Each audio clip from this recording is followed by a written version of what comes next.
Welcome to Humans of Goa in another episode where today we are meeting with Armand, who is a known figure in Goa for his political views and his associations with Goa politics. Thanks, Armand, for Thank you. meeting Thank you with for us. coming over. Pleasure. Thank you so much. So, Armand, the time has come just before elections, like rains, where the politicians move to different parties, and this time it's more than what it is. What do you see this move as, from major names going from one party to another? I think one of the main reasons why this is happening is that we have an extremely unpopular government today. Okay. The BJP is extremely unpopular, number one. And number two, we have a new entrant. So really the new entrant is pitching itself as an alternative to the Modi government in the center. So obviously the moves are furious. So that's exactly what's happening. There's a lot of people are concerned, but also watching with eagerness as to what's going to come out of all this. Yeah, so we're talking names like the Puti Gaonkars, the big names like your Kiran Kandolkar. You know, these people moving to parties has strengthened the parties for sure, but has it not weakened the other parties?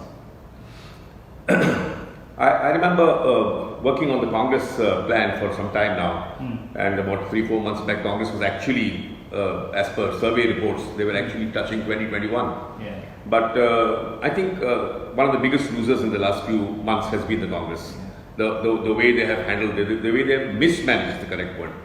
I have lots of good friends like Girish Chodankar, a great guy, but complete disarray in the Congress right now. They have collapsed in the eyes of people, and they collapsed also in terms of on the ground with politicians moving away from them.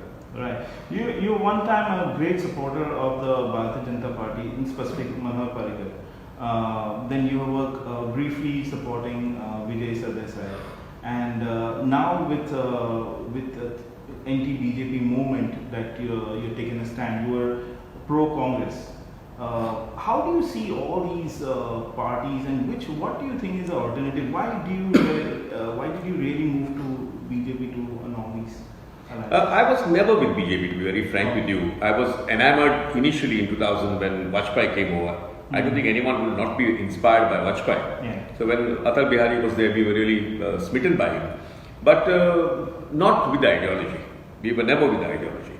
And thereafter, when Parrikar came back on the 2012 trail, I supported him because I really believed that he would have done a great job, especially after the first term in 2000. So that's how we supported him in 2012. I even created the slogan MP for PM, which is Manohar Parrikar for Prime Minister, in 2008, much before he was even the Chief Minister of Goa. But sadly, big disappointment. I mean, personally, I always had regard for Mr. Parrikar, but I think the slide of Goa has taken place with him, started with him. Right. And in 2017, you were then anti-BJP. I was clearly anti-BJP, yes. And you went into support to Vijay Sardesai. Not really. I was supporting anyone who could defeat the BJP. Right. I was not with BJP. But your idea of Goenka Pond plus his idea of Goenka Pond were kind of similar. So it was like it was in fact Goenka Pond was started by us. I mean, Goenka Pond is not of course Goenka Pond is not of course my prerogative or my brand. Goenka Pond is about all of us. But we first made it popular in 2017. We had a song which is a song on the lines of We Are the World. 32 singers sang 32 different lines, and the words were so emotional. People actually, soon after Vijay jumped into the BJP, there were lots of people disappointed with him, and they called me and said, "Congratulations, Armand, you have at least kept the life of Goenka Pond alive with this song." But no, there was never any understanding between Vijay and us. In fact, I personally believe that we started Goenka Pond much before we even thought about it. But what happened wrong with Congress now that you're quite vocal about? In fact, I worked very closely with Reginald. That was in August this year. We had a lovely team. I had my advertising friends from Bombay. The whole idea was, if there has to be a secular front and a strong opposition which can take power in 2024 across India, then it had to be the Congress. Yeah. I mean, I always doubted the Congress, not the philosophy, but the Congress men. That was always in doubt, the corruption. That's how we went against Digambar Kamat's government in 2007 out of disgust with what was happening. Yes. So that feeling was still there. and it was there even now when I was working closely. But our idea was to try and work something out that we could have power something that could defeat the BJP at the center.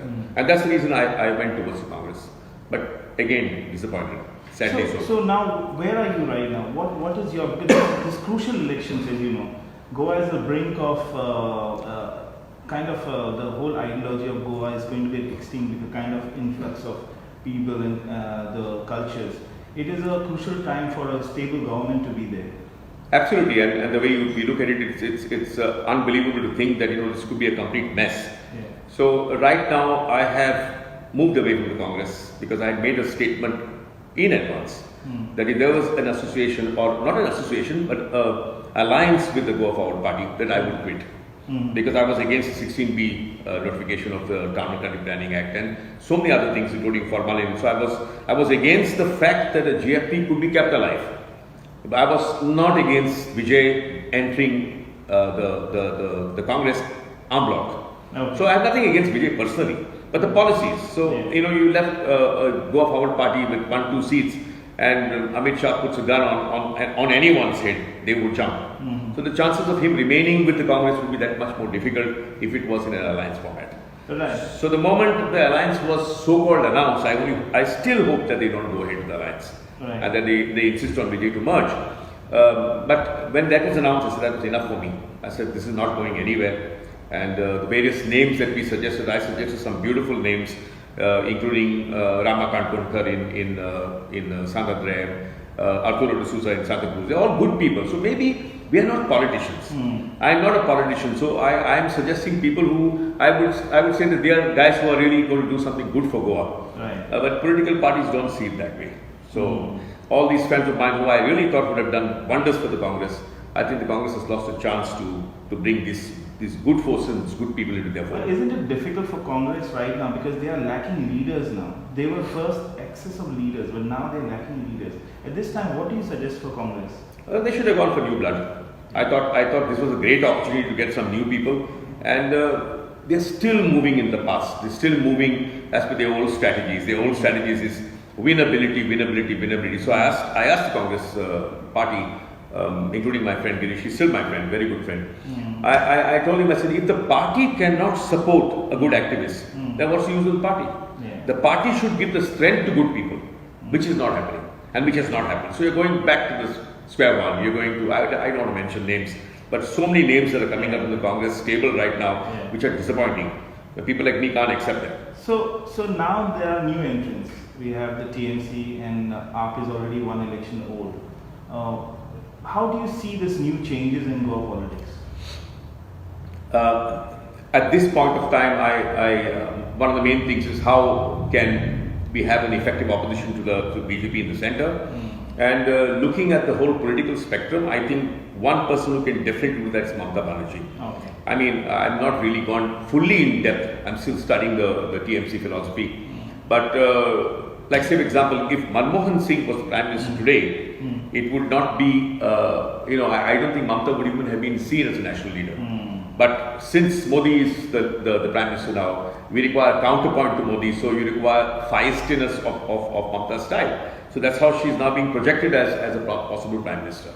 So this is where it is. So I am, you can say, I was enamored with Mamata even before. Okay. When she won her West Bengal elections, we celebrated here. So when people like IPAC came to see me and said, Arman, you must join, I said, I'm all in admiration for Mamata. But what is it going to do to the polity in Goa? Right. That was my only doubt. Right. You're looking at the long-term perspective of 2024 too, but this time we have a lot of new parties also joining. I just have to name a few, like the Revolution Goans. You have got the Go Into Awas, and even MGP. Now they are single seat, but they are going to contest. We have heard 9 seats with the TMC. So these all, there are some people, some criticize it as vote-breaking strategies. Do you think this is the main idea of having such parties coming up in Goa? I mean, that was a feeling, but I feel Mamata is positioning herself as a possible leader of a unified Congress. That's what I think. I may be completely wrong, because Lucian Ferrero made that statement. Maybe he was not a national leader to make a statement of that side, but I'm just trying to read what they've been talking. And I think that's exactly what is needed a unified Congress. No. So can it happen is a big question. We are too small people to even discuss that. Yeah. But I thought that the idea is now being thrown about the way she's been behaving, Prime Ministerial. I saw a photograph of her and Adani a few days back, and I think that's a clear point that she's positioning herself as a Prime Minister. Because if she was just the Chief Minister of Bengal, I don't think she would have even dared to go near Adani. She would have said no touch to Adani. But that she is presenting herself as a Prime Minister, she has to deal with all this. So very soon you will definitely see her with Ambani next. Right. So this is what's happening. Right. So she's kind of TMC is trying to project as an alternative, but in Goa it will be some time, don't you think, before TMC and AAP makes a big mark? It all depends. I think they're getting pretty good numbers. I know, again, I would not like to mention names, but some prominent Congress men and Congress workers and Congress aspirants are leaving the Congress because there seems to be a void of leadership, and I think even a good man like Chodankar is now on the back foot. Right. So there is certainly a major problem with the leadership at the top in Goa, definitely, and I think similarly at the center. Right. So this last question is kind of all prediction. But as per you, what seats you're looking for BJP, Congress, and the rest of the parties this time? I thought what is your prediction? This was a election that BJP was almost certain to lose, but they have clawed back. They have certainly clawed back. They are very much the front runners, but they are losing ground. They are definitely losing ground now. Whether Congress can actually put a united front, I have my serious doubts about that. So I see a dark horse in the TMC, and I hear the TMC may also deal with AAP. AAP has never been my favorite, but if it's an AAP, TMC and NCP combined, it becomes a formidable combination. So what are the numbers? If there's a big if there. Sole prediction. That's it. Yes. No, I would say that if TMC picks up a good CM candidate, I think TMC could go to 7-8 seats. Okay. Congress maybe around the same amount. I would still say that BJP would touch about 13-14, which makes them the front runner for the next government, which is of course sad news for me. Okay. I really wish that the BJP can be defeated. Okay. But I don't think it might not happen, because the moment they touch 10, they become, can I use the word vultures? Yeah. They'll become vultures in the political scenario. Right, horse trading happens, but thank you so much, Arman, for your time. I think so we've got quite a good idea about the situation, and we hope you best for this election. I really wish, of course, our whole game, people like us are not politicians. Yeah. We are now close to the political periphery, Yeah. much closer than we were in the past. But I really hope that we can, save this land. Yeah. This is what is the whole aim of this, because right now 16B and all these type of things that are happening is a complete destroyer of what people like us stand for.